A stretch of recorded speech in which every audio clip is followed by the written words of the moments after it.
Yeah, no game was played over the weekend, but yet we still have a lot to talk about. And it starts with James Franklin losing his job at Penn State, and some fans are nervous that Penn State may reach out to Fran Brown. How concerned are you that Fran Brown is on their radar? Well, let's celebrate the fact that the first time in 3 weeks we haven't had to talk about a Syracuse loss from 2 days ago. So there's the good thing. They remain undefeated against the bye week, so that's good. As far as Fran Brown and Penn State, it was one of the jobs, if you're looking across the country, of jobs that could potentially come open, that I would say should worry Syracuse fans the most, just because it's a Northeast school. He's got ties to the Philadelphia area, New Jersey area, et cetera. That's where they recruit really heavily. Obviously, they have very deep pockets because Franklin has a huge buyout and they're paying it. So, yeah, I certainly understand the apprehension, the nervousness, but all of the reporting that I've seen so far make it seem like Curt Cignetti and Matt Rule are their top two choices. And I've heard some rumors about the defensive coordinator at USC and, a couple other guys. But Fran Brown, to this point, hasn't been mentioned real heavily with them. I've seen a couple of, odds makers things that have had him on the list. But ultimately, if Penn State is looking for a splash hire right now, would he qualify as that? I don't know. I personally think he would be a great fit there. I think he'd be a great fit anywhere.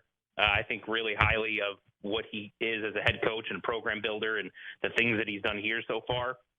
So I think it would make a lot of sense from their perspective. Are their fans expecting something different? I'm not 100% sure on that, but certainly understand why Syracuse fans would be a little nervous at this juncture. You bring up Matt Rule, and when this job opened, he was my first thought. I was like, well, I think they're probably going to go after Matt Rule. How concerned should SU fans be about Jeff Nixon potentially following Matt Rule to Penn State and State College? Should Matt Rule get that job, given their history together? Yeah, that's something, I guess, to be concerned about. Obviously, that would be in the off season, and his son is currently on the team, but will have exhausted his eligibility, I believe, after this season. So one would figure at that point, the ties to Syracuse would just be wanting to stick around for Fran Brown and the relationship that he has with him. So he's got a strong relationship with him. My thought kind of going into the season was if Syracuse has a decent season offensively, that he was, had a good chance to be gone. But my thought was potentially to the NFL as an offense coordinator, something like that. Or even potentially as a head coach somewhere, maybe not at the Power 4 level, but, like a MAC school or something like that to get his foot in the door as a head coach. I kind of thought this would be Syracuse's last year with him anyway. But, if anyone is able to convince someone to stick around, Fran Brown is the guy I'd want leading that charge. The other interesting part of this story is certainly with recruiting and even guys who are currently on the team at Penn State, right? They're going through some issues and a coaching change and not what they signed up for, being 3-3 at this stage. A lot of people thought they were going to be a national title contender. So with that in mind, are there any guys with ties to this program or Fran Brown that either, you look at as potential transfer portal guys or even, verbal commitments, guys who, were expected to be freshmen next year that might be, kind of reopening their recruitment now? Instead of going to Penn State, they're looking elsewhere. Yeah, now I know that the transfer portal technically is open for the next 30 days for players currently on the team, but they're also playing a season right now. So I would think if some leave, it's probably not going to be, some of their top guys or their starters. Like obviously Trevor Pena doesn't have any eligibility left after the season, so guys like him, it wouldn't make sense to hit the portal. But you never know. I'm given where Syracuse recruits, Fran Brown recruits, and where Penn State recruits, there's players all over that roster that have had a relationship with Fran Brown in some capacity. I'm sure that's certainly the case.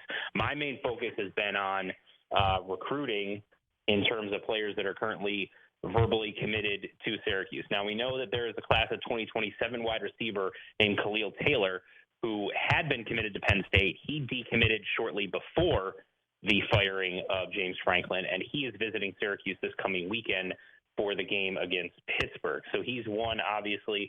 They already flipped Rose B. Labintus, the offensive lineman, well before the season even started. There's other guys with Syracuse offers that are currently committed to Penn State that I'm just sort of keeping an eye on. 4-star offensive lineman Kevin Brown, 4-star wide receiver Davian Brown, 4-star linebacker Terry Wiggins. He visited Syracuse multiple times, including this past spring before he ultimately committed to Penn State. 4-star running back Messiah Mickens, 6'2" corner from New Jersey Julian Peterson, offensive lineman Marlon Bright from New Jersey. Those are some of the guys that I'm keeping an eye on. Even 3-star defensive lineman Tavian Branch. Guys with Syracuse offers that committed to Penn State. If I'm Syracuse, especially if there are some at positions of need, or even those that are the most talented, and they're just, if they want to come here, you can't pass them up regardless of what your numbers are. If I'm Syracuse, I'm making those guys say no to me. So I would at least give them a call and see what they say and kind of go from there. And then, of course, we put out a story shortly ago that 5-star 2027 running back Iman Spell, who is the number 1 rated running back in that 2027 class, he decommitted from Penn State, and he is scheduled to visit Syracuse for their game against North Carolina. All right, let's talk about this next opponent. And Pittsburgh's playing some really good football the last couple of weeks. They blew out a bad BC team, but then they go down to Tallahassee right after that and beat Florida State at Florida State, which we know is not easy to do. And their freshman quarterback has been lights out. Mason Henschel, back-to-back games over 300 yards passing. He's got 6 touchdown passes in those 2 games, in those 2 starts. What do you make of this Pitt team, and what do you make of this new starting quarterback they have?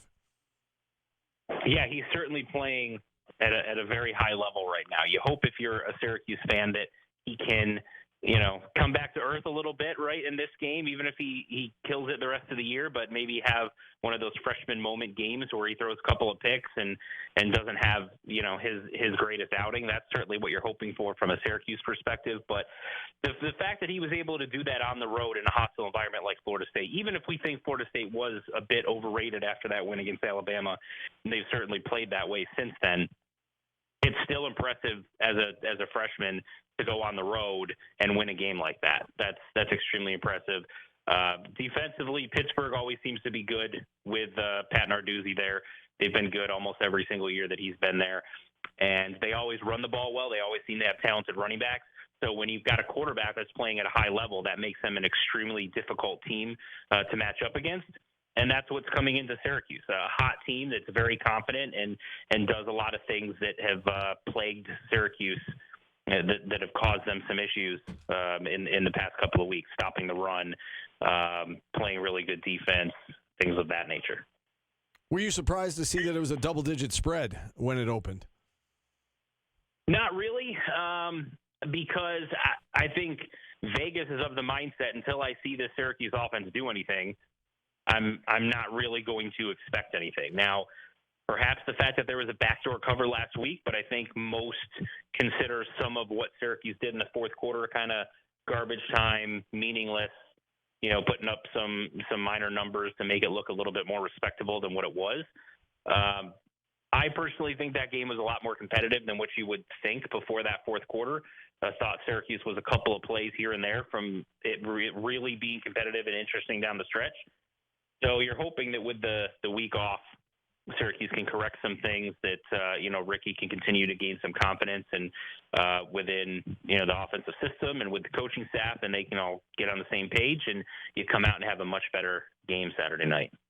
I know that you listen to our show from time to time, and you, I'm sure have heard fans talking about Luke Carney, and it's time to turn the page, and so on and so forth. If the offense doesn't get it together, if Ricky does not look better in this game, do you think we'll see Luke Carney at some point on Saturday? I guess what would it take for us to, injury aside, let's say Ricky stays healthy, what would it take in your mind to see Luke Carney on Saturday, or do you think that's just not going to happen? If I had to bet, I'd say it doesn't happen, but I think it really depends on how ready the coaching staff feels he is. I know they think very highly of him. I think very highly of what his talent level is, and what he can be in the future and what his ceiling is and all of that. The thing you have to be careful of is throwing a true freshman out there before they're ready when you know that they're not ready just because you're trying to make a change and you hear the chatter and everything else. I would trust Fran Brown and the coaching staff's ability to assess his readiness. And if they feel like, look, Ricky still isn't getting the job done, we're 3, 4, whatever games it is into him being the guy and the offense is still struggling, we like what we've seen out of Luke Carney. Absent Ricky being on the roster, we'd feel comfortable with Luke Carney going out there and starting. Then I think at that point you could see him potentially out there to try to give Syracuse a spark. But the other comment I'll make on this is I saw there was a post, and I don't know whether it legitimately is someone who is a Syracuse student or not, but they posted something about the fact that they're trying to organize some sort of student protest to Syracuse continuing to start Ricky Collins and have students not go to the game on Saturday night. I think that's one of the most ludicrous things I've ever heard. If you're trying to hurt your program with a bunch of high-level recruits, including 4-star prospects who are going to be in attendance, that are analyzing that game day atmosphere to see if it's something they want to be a part of, if your goal is to hurt Syracuse's recruiting efforts, then yes, by all means, go ahead and do that protest. If you're not and you want to help the program, then you go, if you've got the student tickets and you participate and try to have a good time and cheer your team on and be loud and make an impact so that recruits notice it regardless of what the outcome is. I just don't understand that. I don't know a coach that I've ever seen that has said, well, I was going to start this guy because I think he gives us the best chance to win, but some students are protesting, so I'm going to start this other guy instead. Like, I don't know that that's ever happened in the history of football. I got 2 questions for you. One about Carney, and that is, Sure. what level of, like, Texas is huge for football, but what level of football was he playing in Texas? See, that's the thing, is I've heard mixed things on that because my knowledge of the different levels and what does 6A mean versus 4B and all of that is not great, to be quite honest with you. And so I've heard some people say, no, it's a pretty good level of football. I've heard others say it was kind of mid to lower level of Texas high school football. Regardless, I think Texas high school football, regardless of what level you're playing at, is still pretty representative. And the fact that he won 4 straight state titles and was the first at that level to do it, I think is saying something. Whenever you're the first to ever do something and you're playing Texas high school football, I think that's a notable achievement. But, was it the highest level where, some of these guys like South Lake Carroll and those other schools are playing? No, it wasn't that. It's down at least a couple of pegs from that, but I don't know whether it's, sort of mid to upper echelon, whether it's all the way at the bottom. I'm not 100% sure on that. And secondly, Syracuse has a history of starting a freshman quarterback from Texas that completely ruined him as a quarterback. It's very easy to ruin a kid at that position if you throw him out there too early. Well, yes, and so some people have said, well, that's not the reason that you don't throw a kid out. Like, that's exactly the reason why you don't throw a kid out there. I think putting a player out in a game when you don't think that they're ready to play in the game is a disservice to both the rest of the team and to that player and to their future and to their development. I don't think there was any thought coming into the year that Luke Carney was, once they got Steve Angeli, that Luke Carney was going to play a significant role. You could get him out there. You got up to 4 games, right? So if you've got a couple of blowout games, you could throw him out there for a couple of plays like he was out there against Colgate. Then, sure, you can do that and it doesn't cost him his red shirt. But otherwise, if you've got a player that you think has a really high ceiling and has a bright future, then rushing him out there if you don't feel like he's ready just to try to gain some sort of spark and hope that you were wrong in your assessment of his readiness, again, I think that does more damage than it does good. I'm not sure that it would help things. I think there are some things that he does that, would translate to the college level and that he could show some flashes of what he can be. But again, if you think highly of this coaching staff and I've seen the slogan thrown around there, right? And Fran Brown, we trust. Well, if you really trust him, then trust him to make the right decision both for the team this season and also Luke Carney and his future. All right, Mike. As always, we appreciate the time. We got to run. That's Mike McAllister. We'll hit a timeout. We'll check in on the market, and then we got Fran Brown's live press conference coming up at 1 o'clock. Back after this.